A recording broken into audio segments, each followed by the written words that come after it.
welcome to the Manifesting New Beginnings webinar series, episode 3.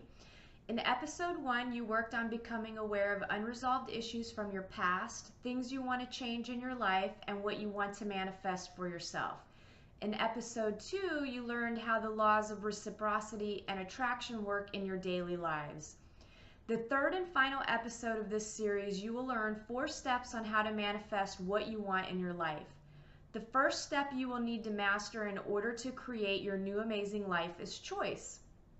Your entire life is created by your choices. You are constantly manifesting your life based on what you choose to think about, what you choose to feel, what you choose to say, what you choose to do, what you choose not to do. You choose your job, your car, your home, your pet, your friends, your spouse, and everything in between. All of it. Right now, more than likely, you're going through life not really being aware of what you're choosing on a regular basis.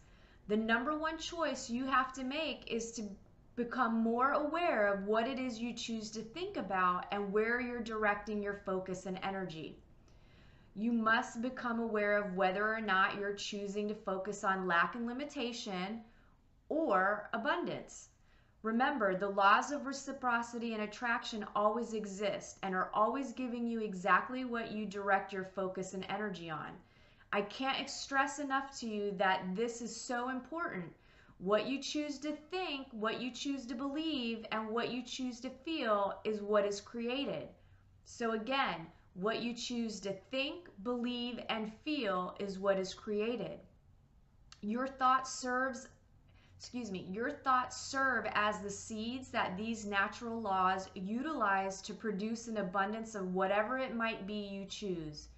If you're constantly thinking about and are focused on the lack of love in your relationship, these laws will consistently produce a lack of love in your life. Your partner will reflect this to you with their behavior. Your family and friends may reject you, or even strangers will reject you. It will show up over and over again until you choose to focus on the love you do have, even if it's minuscule. Let the seed grow and attract more love to you until all you see, feel, and choose to focus on is love. And most importantly, love yourself. If you're constantly thinking about and are focused on the lack of money or material resources in your life, you can bet all you're attracting into your life are financial issues. It will show up in multiple ways. Maybe you get a flat tire, an eviction notice, or you need a new roof, lose a $20 bill, or have someone steal from you. No matter how it shows up in your life, it will continue to do so until you choose to focus on and appreciate what you do have. Choose to believe in these natural laws and know you will always be provided for because you have the power of choice. Last example. Perhaps you're consistently thinking about sickness and disease. Well, you'll attract illness and disease into your life. It will manifest in you. In the beginning, it may just show up as the common cold. Eventually, that thought seed will manifest into something more serious. Again, choose to think about being healthy. So exercise 1 is to keep a journal with you at all times, or use your phone to keep notes or voice notes. It's time to become aware of what you are actually thinking about on a regular basis. So write down what you are focused on, worrying about, thinking about. The act of writing it down forces you to become aware, so don't skip this step. I know it's going to be tedious considering we have 1,000 thoughts, okay? Tons of them all day. But it's an exercise in learning to stop yourself from being on automatic pilot with your thoughts. For example, you can write it out something similar to this. 7:30 a.m. I woke up and immediately began thinking about work, money, my boyfriend, girlfriend, or lack thereof. I also want you to write down the choices you're making during the day. For example, 8 a.m. chose what to wear. 8:02 chose to feel frustrated about my hair. 8:15 a.m. chose what to eat for breakfast. Again, this will seem really tedious and annoying since we make thousands of choices a day. Again, this is an exercise in becoming aware of what you're choosing and thinking. Last thing I want you to write down and keep track of is what you're feeling. For example, 803 was feeling ugly, stressed, sad, annoyed, frustrated, angry, whatever that feeling is. So just try to be conscious during the day and write all those things down. I understand this is a lot to keep track of during the day, so feel free to focus on one thing a day if you want. So one day you can keep track of all your thoughts, the next day all your choices, the next day after that you can keep track of all your feelings. Or you can do them all at the same time. It's completely up to you, whatever you feel most comfortable with. The second and third step in manifesting is gratitude and feeling. Gratitude is a state of mind. When you can appreciate and have sincere gratitude for everything in your life, even the negative experiences, you will consistently magnetize more of what you want versus what you don't want. Feelings are the fuel that attracts what you want to you. You're like a giant magnet attracting to you everything you're feeling, whether it be love, fear, anger, happiness, joy, gratitude, or resistance. No matter what you're feeling, you will attract and draw to you events, conditions, and circumstances that are in direct correlation with what you are feeling. You are a powerful and miraculous being who has been unconsciously creating your reality by not understanding that you're actually responsible for everything currently happening in your life.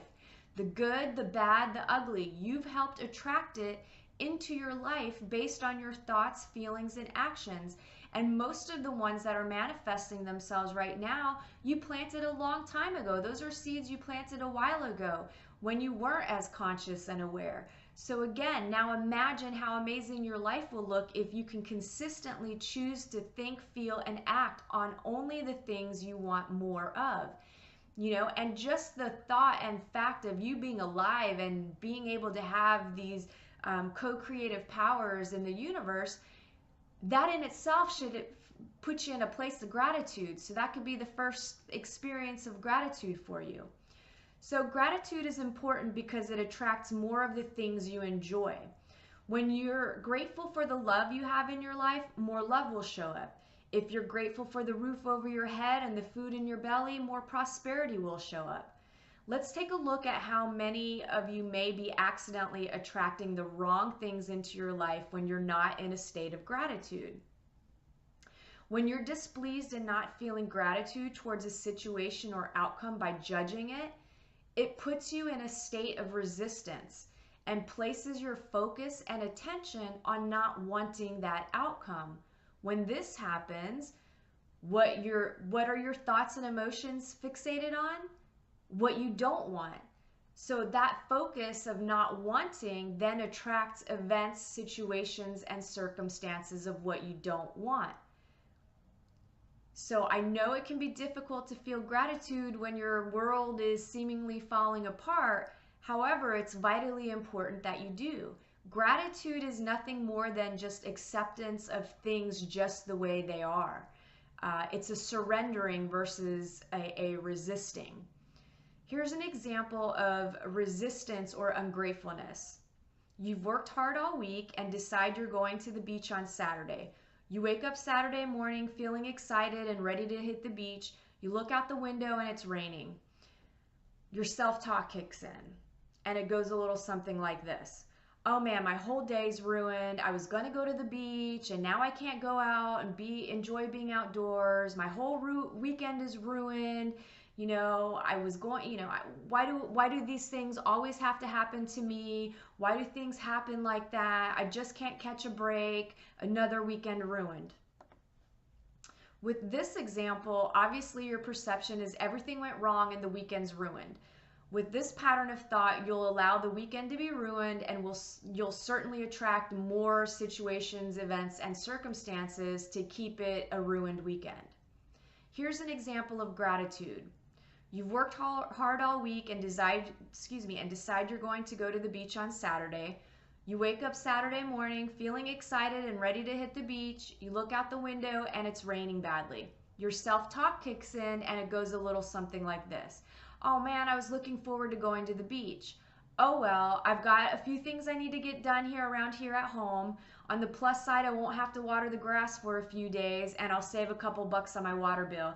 Besides, we needed the rain anyway. So in this example, even though you were a little disappointed, you consciously chose not to allow it to ruin your entire weekend.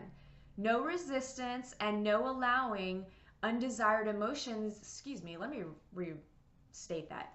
No resistance and no allowing undesired emotions to ignite put you in a state of harmony, which attracts more of those events, situations, and circumstances. So exercise number 2 for you is create a list of things you're grateful for in your life. This is going to help you bring into your conscious awareness what good things are happening in your life on a day-to-day basis, and it will help take the focus off the negative things.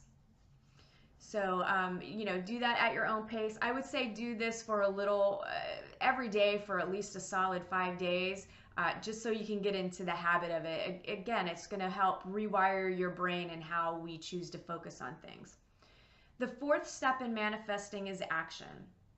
The power of action is undoubtedly an extremely important part of realizing and utilizing the unlimited potential that's been provided and been made available to you by this universe. What's overlooked and or misunderstood about action is knowing how to take the right kind of action in the correct order.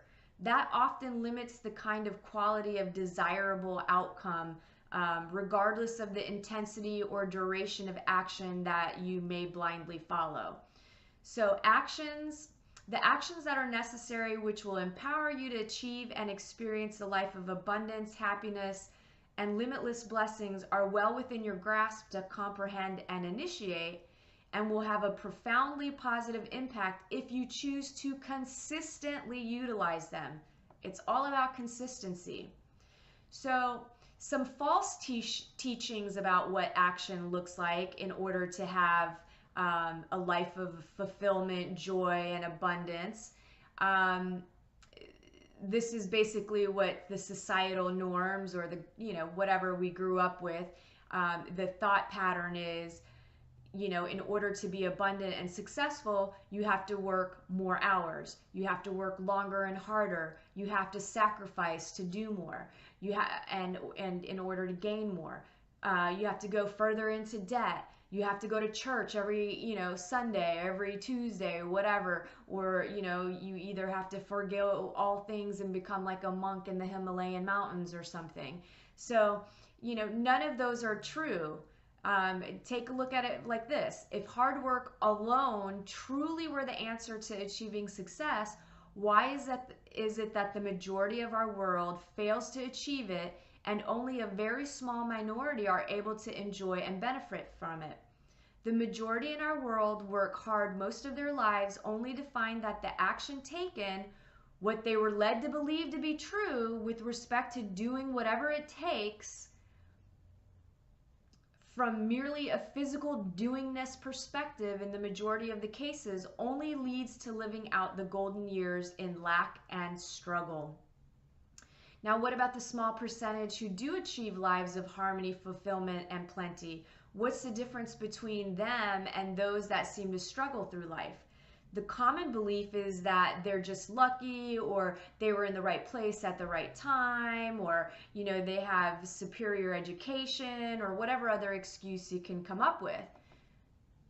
The real truth is that they've learned the correct action to take that the majority either fail to recognize or choose not to apply. Whether consciously or unconsciously, those that achieve and experience fulfillment properly implement the necessary action which leads to success and fulfillment in life. So what action is necessary to achieve a life of fulfillment? It's basically everything that we just went over. So develop your awareness and accept the fact that you are responsible for creating the events, conditions, and circumstances which make up your life experience. 2, become conscious of the predominant thoughts that you think. 3, become conscious of, analyze, and shift the beliefs that are initiating those thought processes.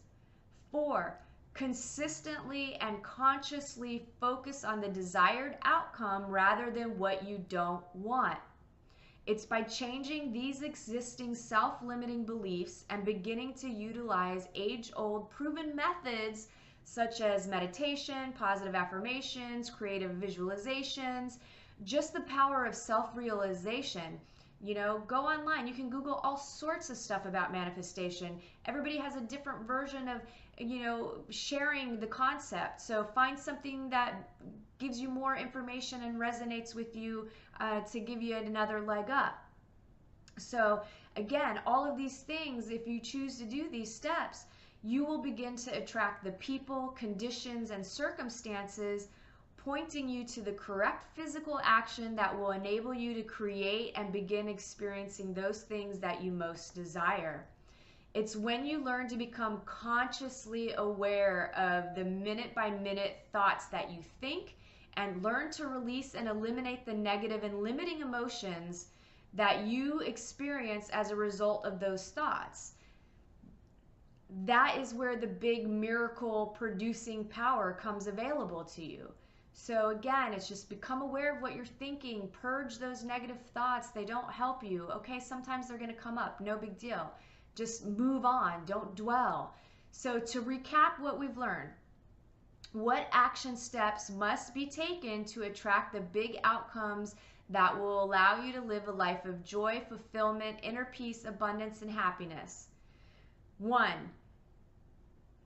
you make a conscious choice to become keenly and consciously aware of your predominant thoughts. When you discover they're contrary to your desired outcomes, immediately shift those thoughts, and in doing so, change. Let me just read that all over again because I just messed that completely up for you. I want it to flow a little bit better. Okay, so here's the action steps. Make a conscious choice. Make a conscious choice to become keenly and consciously aware of your predominant thoughts. When you discover they are contrary to your desired outcomes, so when your thoughts aren't working in your favor, immediately shift those thoughts, and in so doing, you will change your beliefs, which will result in changing the emotional response associated with them. And the result will be that you change the outcomes in every area of your life in a dramatic and seemingly miraculous way. Is there action necessary to completely transform your world and quality of life? Yes. Does it require some conscious and consistent effort on your part to initiate that change? Absolutely. Does the process have to be hard and unpleasant? No. Our source has never created anything that would be outside of your grasp or ability to understand or hide from you the means to properly activate its correct function and intended purpose. It's simply a matter of you making the conscious and intentional choices to do so.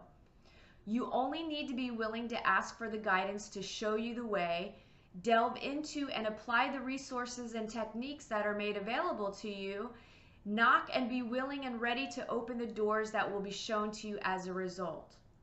So again, this is all about you. You have all of this power inside of you. It's fairly simple with a little consistency and a little bit of practice. So just keep practicing.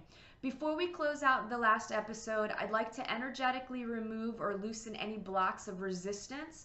I'd like you to close your eyes, open your palms, tell yourself you're open to receive, then take a couple of deep breaths in through your mouth and out through your nose, then relax until I tell you to open your eyes.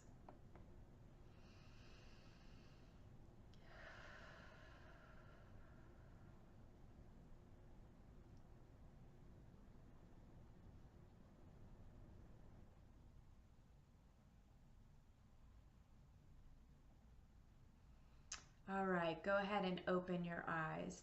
If you purchased the series that included coaching, once you have all 2 exercises completed and are ready for your final session with me, please email AskRebecca or you can also call or text me at 407-374-3133.